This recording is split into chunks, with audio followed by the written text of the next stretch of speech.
All right, guys, Shane back here. I'm gonna try this differently tonight. My videos are just too long. I've just started to accept it that that the views I'm gonna get are gonna continue to dwindle over time, and I hate selling my proverbial soul because I like the format I have. I'm gonna try this one, see if it makes a difference. I guess in the end, the views only really justify keeping the channel going or not, to be honest. I mean, because if no one's watching, then why am I doing it? So I guess maybe I'm trying to get people to watch or be engaged in some sort of way. But I really started this out not really wanting to be a YouTuber. I just wanted to talk about music. And I feel like I succeeded in that area. But we're going to try something different tonight. I am going to just do vinyl only, and this should be a much shorter video. I'm trying to get a hold of all these records, and let's going to try it that way. The first thing I want to show you guys is these top 40 albums I got as a set. This is top 40 collector or satellite survey, and I got 4 of these, and this one is like a 3 album set. It doesn't have anything on the inside, but does have this vinyl right here, and this is from November 17th, 1984. So there's 3 of these types of records in here. Like you can see 2, and then there's another one. So it's like a 3 album set. I got these for my brother. I actually had these put on hold for my brother for his birthday, but he was like, you should listen to them. So I'm going to listen to them and try to listen to them at length, I guess, and see how it feels to listen to these. But November 17th, 1984, and these were hosted by a guy named Dan Ingram, and I thought this was like more like Northeast New Hampshire, wherever the area being. I think it's in that area where he was doing the hosting. So here's top 40 satellite survey 1. And I got 2 more of these after this. This is October 6th, 1984, and like I said, there's a three album set. I'm not going to go through all these. I'll just tell you the dates. And a few from 1985. This one is from July 18th, 1985. So, once again, 3 album sets, these satellite surveys. They were like top 40s, I guess, American top 40s, but without Casey. And here's the last one. And this one is, I think these are kind of cool. I like these kind of things. This is the kind of thing my brother likes. February 23rd, 1985. Probably see that on there, but once again, these were, I got these through my local record dealer. He had them, so I told him I'd pay for it, so I paid like, I think $20 for the set, which was worth every penny, really, for these things. So pretty inexpensive birthday birthday gift, you know. So yeah, no CDs, no, I'm not doing any CDs or cassettes. I think I'm going to save some time doing that, just going through the albums. So this is Hank Williams' Greatest Hits. I just picked this up, 24 Greatest Hits from the legendary Hank. This is the Gatefold, the double album. Pretty common. There you go. The back. I was just looking at this and seeing all the hits he had. It's insane. If it's okay, I'm gonna put this camera back just a little bit. Thank you. So I have a little bit more space. It's insane how many hits he has on here. There's like so many. Calaga. I'm not even saying that right. Calaga. Honky Tonk Blues. I'm So Lonesome I Could Cry. Cold Cold Heart. Half as Much.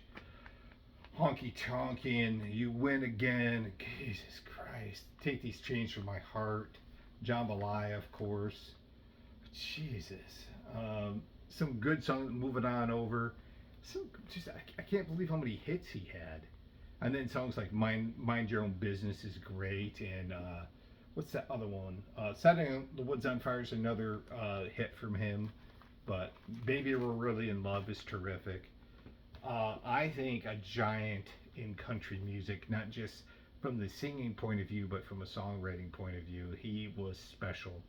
And I forgot who it was, but they said he was like a poet.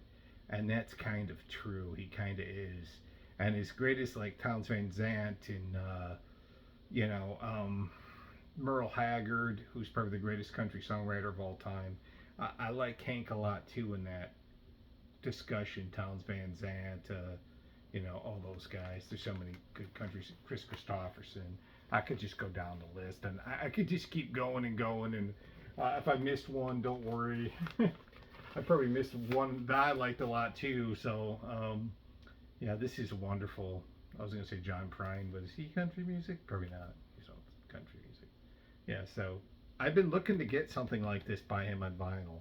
I have something like this on CD, but not on vinyl, so that helps with my collection.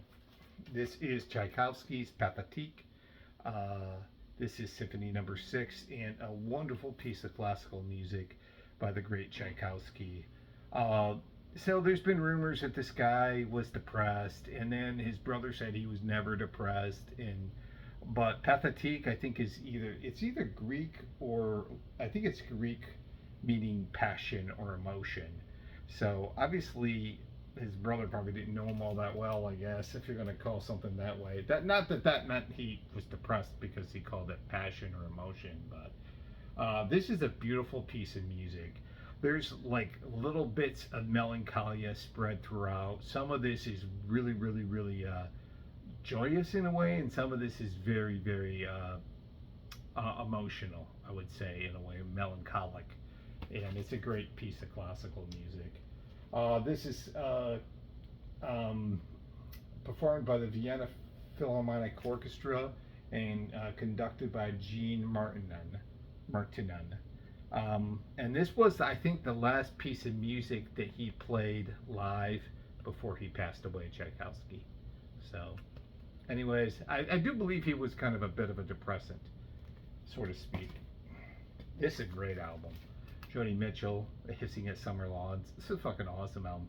This is like that period she started doing these fucking awesome albums, like Hejera and Don Juan's Reckless Daughter and Mingus, and these fucking great, like, cutting edge albums that sounded nothing like Court and Spark in Blue. And I know everybody loves Blue and all, you know, and all that. I never really understood the love for that record. I mean, I've listened to it and stuff, and it's a good record, but I was never like, this is more my speed for Joni Mitchell.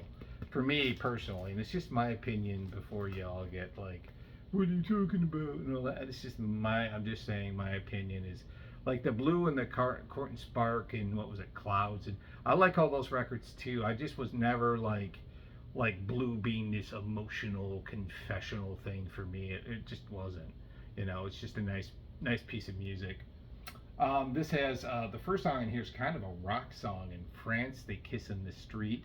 The second song on here, The Jungle Line, predates Paul Simon's Graceland, or even Peter Gabriel's African, influenced music by years. You know. I like the song in here with the boho dance. I like that song. Kind of jazzy and rhythmic and very experimental, especially songs like The Jungle Line. This is probably as experimental she ever got on an album, Joni Mitchell, and it's probably my favorite album. I always go for this or Hejera, one of the two. But yeah, this is the interesting stuff that she did, and that's what made Joni Mitchell great. Was she didn't stand pat and kept doing albums like Blue, which are great, like I said, but, you know, yeah, I'm going to get shit for that. I'm pretty sure I'm going to get shit for that. Let's move on. I got a few, shit.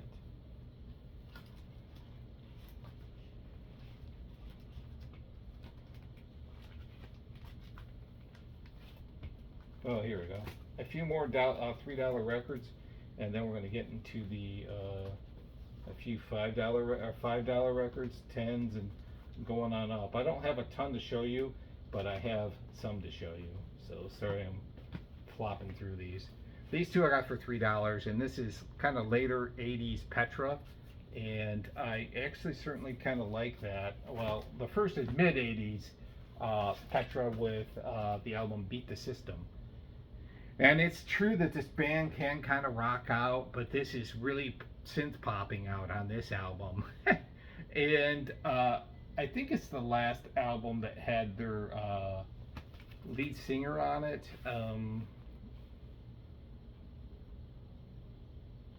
What is his name? It's gonna kill me that I don't know his name. But here is the insert with Petra in here. Fucking Petra. I used to make in fun of these guys because I knew people that actually liked Petra, and I was always like, Petra's lame. Them and DeGarmo and Key. But I'm a sucker for Christian rock music. I am a fucking sucker for this shit. So, yeah, on the Star Song label. I just keep forgetting the name of lead singer. Greg, it's Volts. It's something Volts. Greg Volts, I think is his name. He left Petra, I think shortly after this album. He might have made one more. And yeah, so this is kind of more like synth pop. Kind of like fucking Vital Signs Survivor. And I wouldn't think it's even that good. But I definitely think there's a few songs on here that are really fucking catchy, and to get Petra Records for $3 is kind of cool. I'm a fan of like I said, I'm a fan of Christian music. I am of Christian rock music, more Christian rock than anything, I would say. And I'm not a fan of all of it. I'm a fan of the stuff from the like 70s and 80s, but not all of it. I'm not a big fan of like Carmen, but I do like a few of the Amy Grant albums. I do like some of the DeGarmo and Key, I think is okay. Like some of the bigger acts, not a big, like I said, Carmen act. Not a big fan of second chapter of acts, which I've actually had on one of these shows before. But yeah, this is pretty good. I like the song on here, Beat the System. Computer Brains is really cheesy. Voice in the World. They do an awful fucking version of God. God Gave Rock and Roll to You, the old Argent song. Their version is fucking butt awful. But the song after here is really cool. A song called Witch Hunt. I really kind of like that song. It's pretty catchy. Rocks out a little bit, actually, you know. And then now the Petra one is This Means War. And this is trying, and what's interesting about this one, and I think this is actually better than the album I just showed you, which was, what's the name of this album? Beat the System, which I like. This album, This Means War, I like better. I think the vocals are better, and they actually got a new vocalist, and he really does have some pipes on him. His name is, his name is John Schlott, I think. And he's just got some crazy, like, hair metal-esque vocals. And I think it kind of works for this music. But I think rocks a little harder, but it's still got a lot of synth pop kind of stuff on it. And you kind of wish that he had the rock, you know, like the rock behind this. You know what I mean? Like that, there are more riffs and bigger fucking songs behind this. But this is produced by John Elefante and Dino. And Dino, I know, produced some Christian stuff, but John Elefante actually is a Christian artist, and he actually sang on probably, I think, the album by Kansas, and it's such a good AOR album, the Drastic Measures. He actually sings on that album, and that's a great album by Kansas, who are a bunch of Christians too, so there's probably a commonality there for them, which, you know, isn't bad or anything, on the Star Song label. There's a few really good songs on this. I found myself really enjoying this, but I'm a big fan of like AOR, 80s kind of fucking shit. So this to me is like fucking excellent, really excellent. I love the song on here, He Came, He Saw, He Conquered. I love that song. Get Off Your Knees and Fight Like a Man is another favorite on here. There's a few songs on here I don't really like a lot. Don't Let Your Heart Be Hardened is okay, but like The Water's Alive and You Are My Rock are not favorites. Dead Reckoning's another good track on here. But yeah, He Came, He Saw, He Conquered is probably my favorite track on here. AOR ear candy as far as I'm concerned. This picture. Look at these guys. Yeah, we're cousins from Toto. I'm just kidding. We're cousins of Toto. No, I'm kidding. We're cousins of Chicago. Look at. Oh God. Yeah, I love this. Love this shit. I'm a big fan of Petra. Well, I should say I'm getting to be a big fan of Petra. I remember back in the day, I would have been the kind of person that looked at these Petra records and laughed my dick off. But I kind of am now. I'm like, wow, Petra is cool. And there's another record in the record store of Petra, but it's priced at $20. I'm like, that ain't ever gonna happen. I ain't never gonna pay that much. So for a Petra record. This one was $5, and I actually have been looking for a copy of this. And this is, I think, one of the finest records in their catalog. And this is Crown of Creation by Jefferson Airplane. This is an excellent record. I feel like as great as Surrealistic Pillow is, they made some other records like this in Sunfighter and Blows Against the Empire, which it was more like Grateful Dead were on there too, but it's an excellent record. And this one to me is kind of interesting. Grace Slick's vocals, especially on the first song, Lather, sounds nothing like anything she sung before. Great songs in here. There's a great rocker on here called If You Feel, and it might be Martin Ballin's one of his best vocal performances with this band. It is amazing. And the last song on here, House at Punale Corner, am I saying that right? Punale Corners, the House at Punale. It's like a heavy metal song. It's super fucking heavy. I've been a fan of this group, bought records off them off and on since I've been a kid. Since I've been young, and they're consistently one of my favorite bands. So this hasn't really changed a lot with me. So Crown of Creation by Jefferson Airplane, 1968 release. Don't ask me where this is at in their discography. I have no clue. But this is a fucking a winner as far as I'm concerned.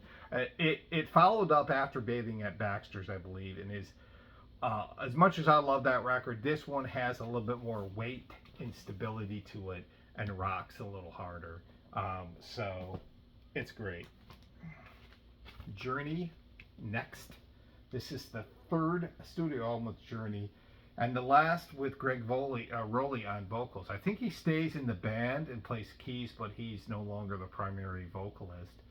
And this early Journey shit is so good. You have Ansley Dunsbar. I can't even fucking say his name. Ansley Dunbar. Ansley Dunsbar on drums. Greg Rowley on vocals and keys or organ or whatever they played back then. Fucking Ross Valerie, who had been in the band forever, and fucking, of course, Neil Sean. And out of the ashes of Santana, man, fucking, in this early infancy of Journey, he really fucking rocks the fuck out on these albums. Those first three Journey albums are great albums. And this one, even though they're trying to get a little bit more, I don't know, radio viable, still has a lot of good things to offer on it. The first song on here is very kind of almost like commercial ready single called Spaceman, but there's some bruisers on here. Hustler, Karma, the fucking killer Nickel and Dime is on here. Here We Are is another great track on here. This has a little bit of a jazziness to it, but it's also trying to break into more of a commercial sound and still has that killer hard rock sound that Journey is not really known for. But trust me, there is some riffs on here. Neil Sean never, I don't think in Journey really had the fucking exploration or the space to really fucking bring the riffs. But on these first few Journey albums, he fucking does. I mean, there are some, I just think some songs off Infinity and Evolution and Departure have some nice little stabs, but all his stuff has to stay in the confines of the song. On this, he gets to explore the space a little bit, if you know what I mean. It is fucking awesome. So Journey Next. This is definitely a fucking recommend for me. A great one. A few $15 records here, and we're going to be moving on to. Yeah, I actually kind of like this format better, I think. Beastie Boys, Aglio e Olio, which I think is garlic in. Is it garlic and oil? I think that's what that means. That's what the derivative or the original words come from are garlic and oil. And of course, these guys are from Brooklyn, you know, so they like the pasta. And this is a 1995 release and a return to their hardcore roots. It's about 10 minutes long. It sounds like 80s hardcore. It's great. Obviously, with their voices and hearing Sabotage and stuff, you could definitely tell this is the Beastie Boys. But this just is great. The first song, Brand New, Deal With It, Soba Violence, Nervous Assistant, You Catch a Bad One, I Can't Think Straight. These are just absolutely fucking killer songs on here. They're just catchy, quick hardcore stuff, and you feel like this is 82 hardcore hitting you or 84 hardcore hitting you. It's awesome shit. I'm really happy to get this. I'm also looking for the even the earlier stuff. Here it is on the Grand Royal label. This one was $15 and well worth the $15 if you ask me, because I'm happy to have it for the price I paid for it. And it's got this kind of cover to it. So yeah, I'm happy to have this one. Really, really happy to have this one. You can't stand it. You know you planned it. I mean, those vocals are still like fucking really pronounced on this. So it's really interesting that they're not trying to sound hardcore. They're just trying to sound like themselves, and it's hardcore. I like this a lot. I know this was not like one of their best albums or better reviewed albums, but I enjoy when they do hardcore. I think it's great. So here's the back with the band, Beastie Boys, Aglio e Olio. Good stuff. Now this one I just indulged myself. I did not need because I got a bunch of his albums, but I had this probably same album in storage, and I never got it out of storage.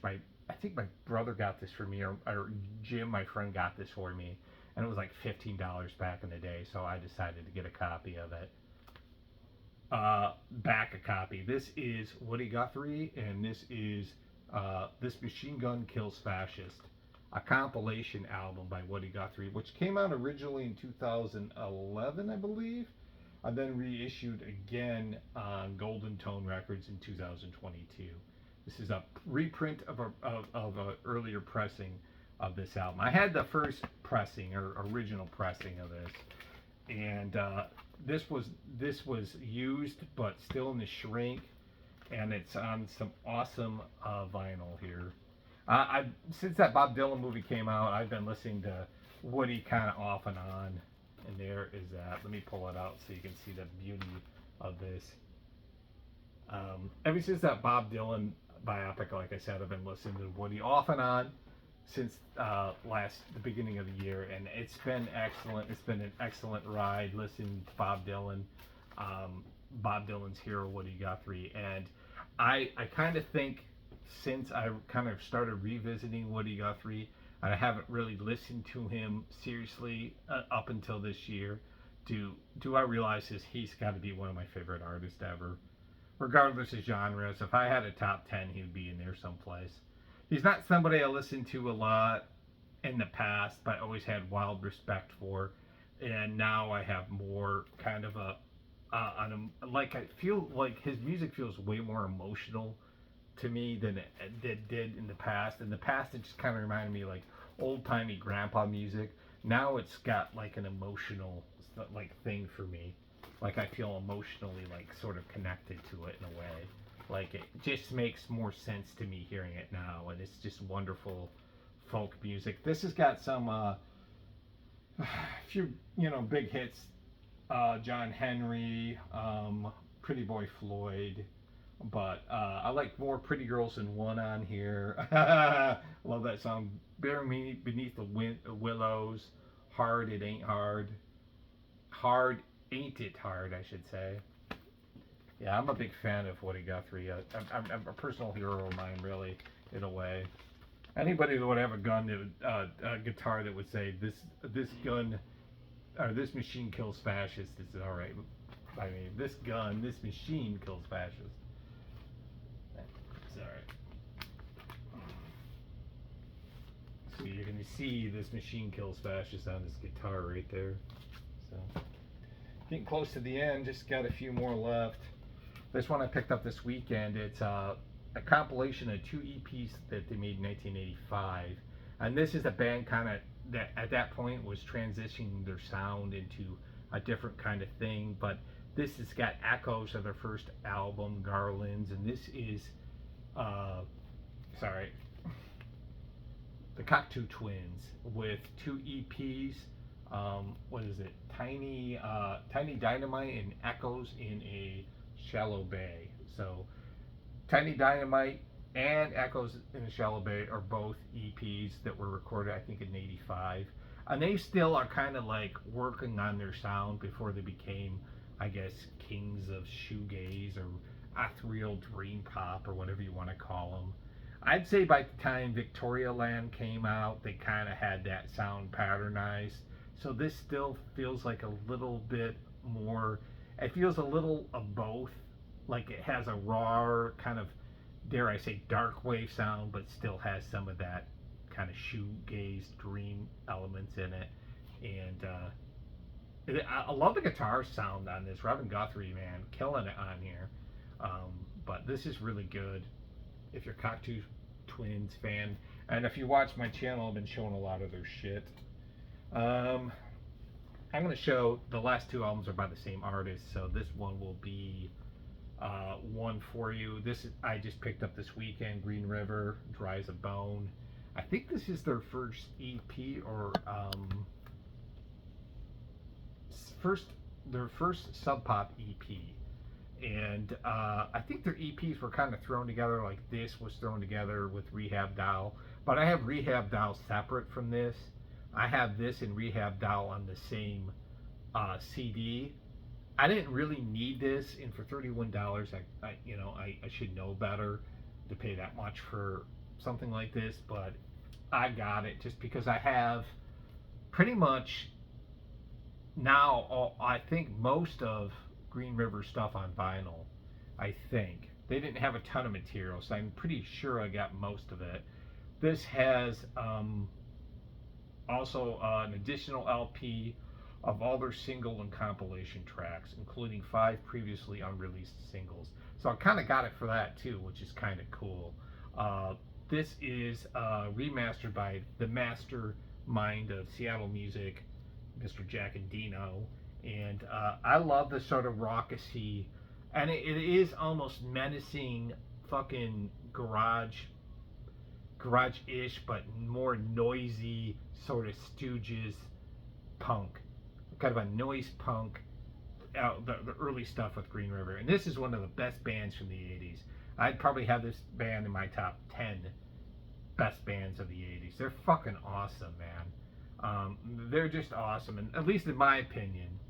So I'm happy to get this. I'm a fucking fan of this group. 2 left. This one is, I got 2 by the same artist, and if you're from Chicago, and if you know Steve Albini, then you'll know Shellac, and this is Terraform, the 3rd album by the mighty Shellac off the Touch and Go label. So this is sealed. I had Doug from Jerk Dog Records order this for me. I was really happy to get this for a decent price. It was $30, but I really wanted some Shellac on vinyl.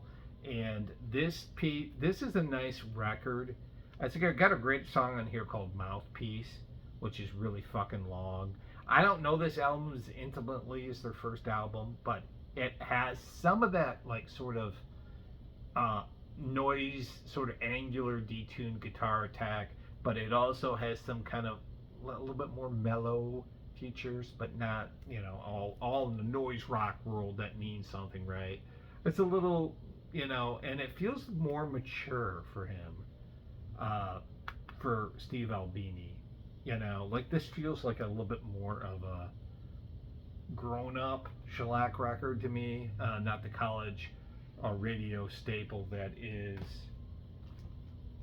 at Action Park, which I have on CD, and I had this on cassette back in the day, and I had it on vinyl in the 2000s, and I got it for dirt cheap. I got my copy for like $7, $8 at a record show, and I have not been able to find this on vinyl since. And knowing that when I do find it on vinyl, it's going to cost me 30 some dollars now, and this one was 33. This is the album I really know song for song by almost. A song for Minerals is on here. My Black Ass. Porno Star 2, is that the name of that? Or 2 Porno Star? I can't remember the name of that song. Great closing track at the end. And a minute.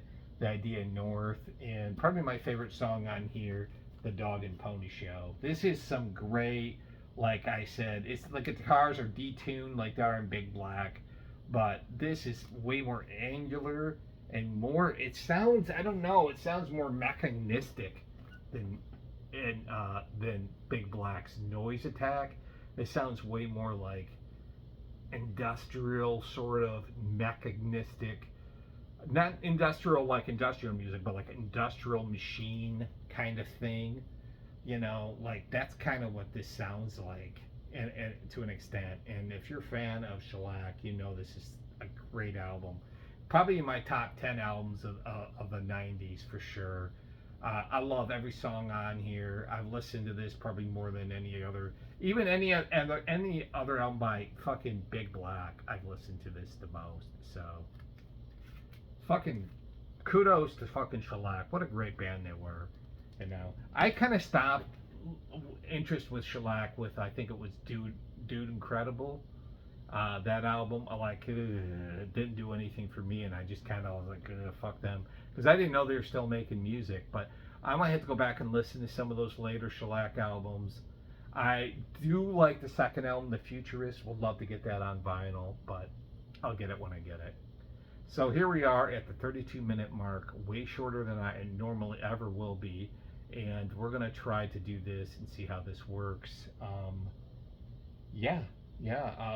Shorter and sweeter, if you ask me. And hopefully you guys will enjoy this new sort of format. I have cassettes, but they're like, you know, they're nothing great. I think I had, I do got a 45 I can show real quick. New York goth band, Rosary Violet. I should have showed that at the beginning. Gothic rock from New York. This one was $5. Came out in 91. But other than that, nothing else to show you. Like I said, I have some CDs and cassettes, but I really feel like unless it's something killer on cassette or CD, I'm not going to show that stuff anymore. It's going to bog down time. And I got this done in 33 minutes, which is a record for me. So I'm going to stop here. All right, I'm going to try this new format, see how it goes. Tell me what you think. Do you like the longer or the shorter? Do you like the vinyl only? No CDs, cassettes? Let me know what you guys think. I feel like I'm selling my soul to the devil, but I think I might start liking the shorter format more for myself too, because the longer format takes forever, so we'll see. Anyways, see you guys later. I'll be back with a new video soon. I am going to do a VHS, Blu-ray, Criterion Hall video probably in the next week, and then in a few weeks I'm going to be doing my big Michigan haul back, and I'll have probably 50-60 records. I'll be a two-parter for sure. So see you later. Bye.